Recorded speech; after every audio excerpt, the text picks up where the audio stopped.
Hey everybody, welcome back to the Airsoftology Q&A show, the show that answers your questions, helps you out in a pinch, and actually has a very serious topic to discuss this week that could impact all of us in Airsoft. So stay tuned on this one. It's gonna be the very first question. I'm gonna lead right in with it, no delay. So to get to that, I wanna tell you guys, if you wanna support the channel, I do have some, I can hold these the right way, there we go. Some really cool morale patches. I'm gonna try to hold them back. A ton of these in the web store. Actually have changed the web store, started something pretty big called Patch Fiend now. It's gonna be actually the new branding on the web store. Check it out, links in the corner down there or patchfiend.com. Like I said, this is a big week. I don't wanna delay too much time. And all these questions do come from last week, and it was overwhelming, this first question. So let's dive into something serious that really could impact Airsoft globally in this week's Titan Power Mailcall. All right, so this is a big one, and I know a lot of you, I won't even try to read everybody's names. There were probably 50 people that posted, Jonathan, can you please discuss this issue that's going on with Canada and Bill C-21? And I'm going to help demystify it in the simplest way possible and explain how you can help and what this does for all of us. You're thinking, well, it's Canada, Jonathan. It doesn't affect me. I don't live in Canada. I live in Europe. I live in Australia. I think a lot of people realize, especially if you live in a country where Airsoft is restricted, how impactful this is. I think people in Australia probably could understand even more so.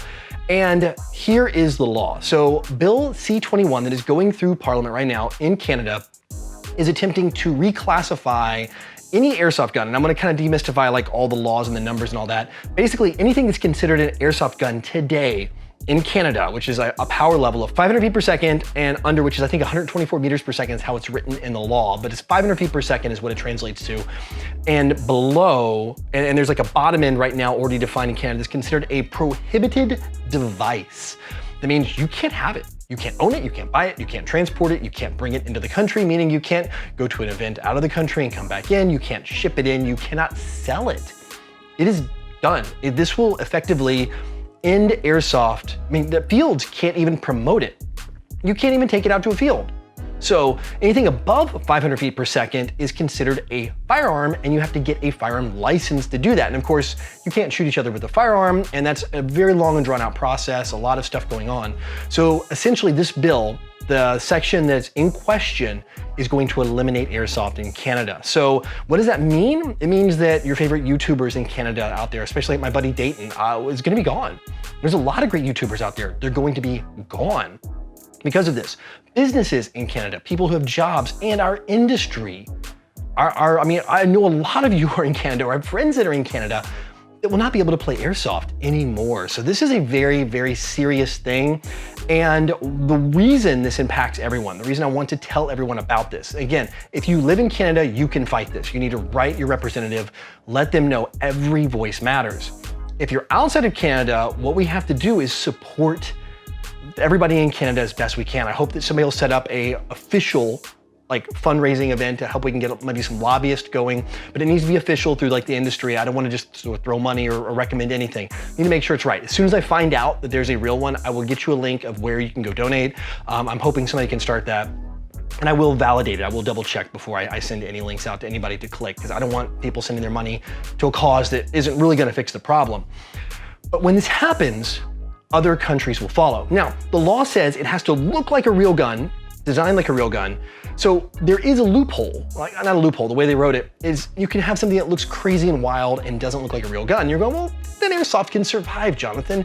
It can be crazy space guns. Well, first off, manufacturers aren't gonna make a special Airsoft gun just for a smaller market like Canada. They wouldn't make it for a lot of countries, right? Maybe United States because the market's so big, for sure Japan, the market's big. I think some of the Asian countries, but I doubt that anybody's gonna make a special edition, especially an Airsoft company, big ones, just to get their gun, their product into Canada and sell a few hundred pieces or 1,000 pieces. It really, manufacturing requires scale, a lot of product.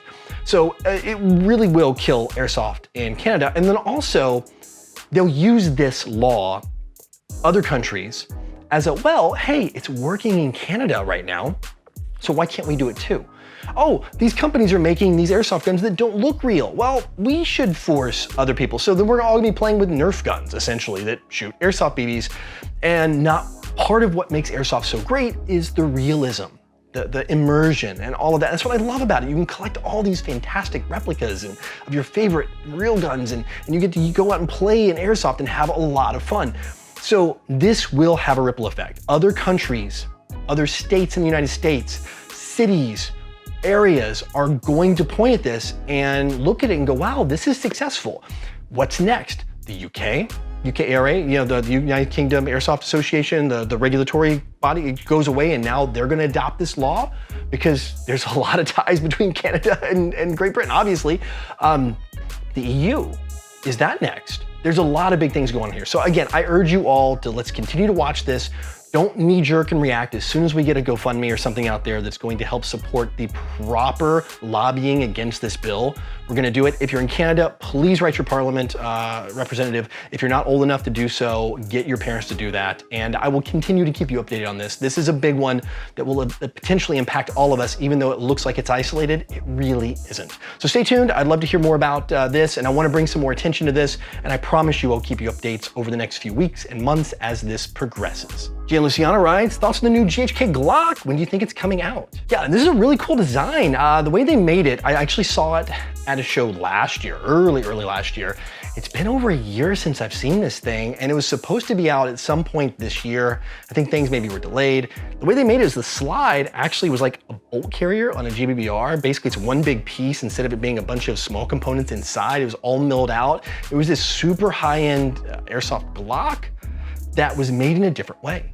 And it really looks cool, and I'm hoping to see it. I'd like to get a chance. I'm in Taiwan, if you didn't know, and GHK is located here, and I'd like to maybe go and check this thing out. I'll maybe reach out to my contacts at Umarex Global to see what they have. I know they're still working closely with GHK on this project, and obviously they were putting the licensing behind it, so I'm gonna go check on this for you.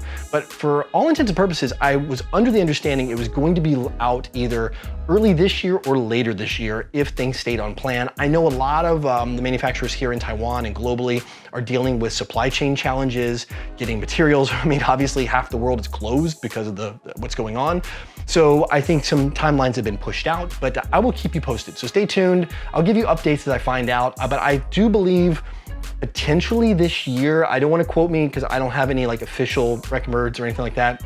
But last I heard, sometime maybe later this year, we should be seeing something possibly at the MOA show coming up this next calendar year at the end of this year, which is 2021, or maybe if they have SHOT Show in 2022 early.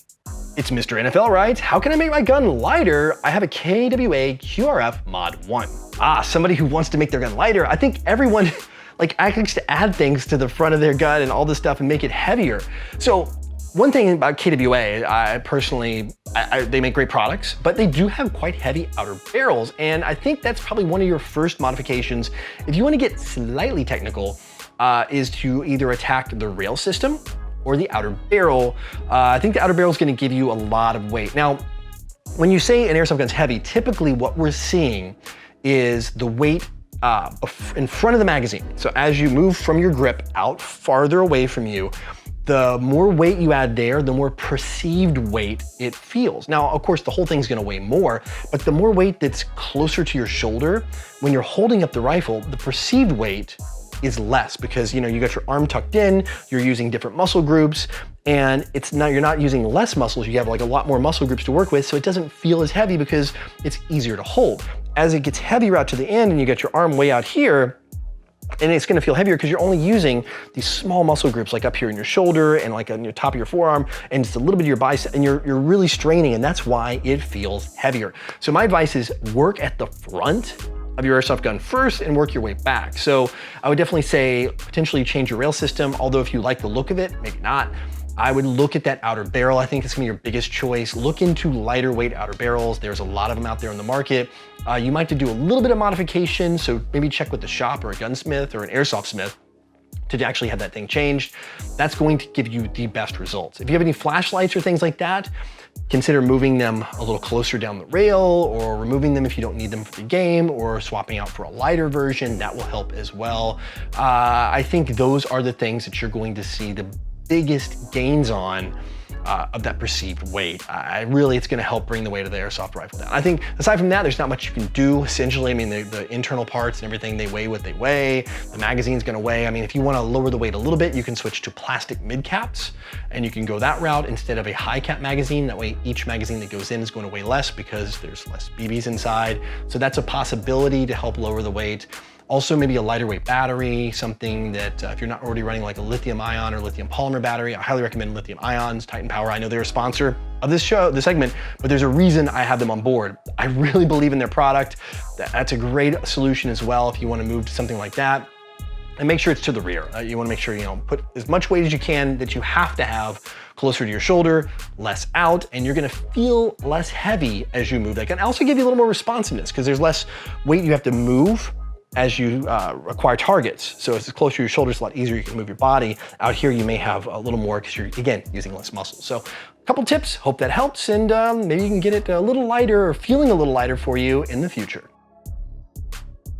All right, that's it for questions this week, which means it is time for the Code Red Headsets video recommendation of the week. And Colonel Panda Games writes, hey, have you checked out Halo Airsoft? And I'm like, Halo Airsoft, like Halo, like the game? Good production value channel and all that. I'm like, oh, I'll give it a click, like every week you again amaze me. I clicked it and I'm like, wow, like legit wow. This is a review channel, which I love. I always have like a soft spot in my heart for review channels because I am one, essentially. I review and help.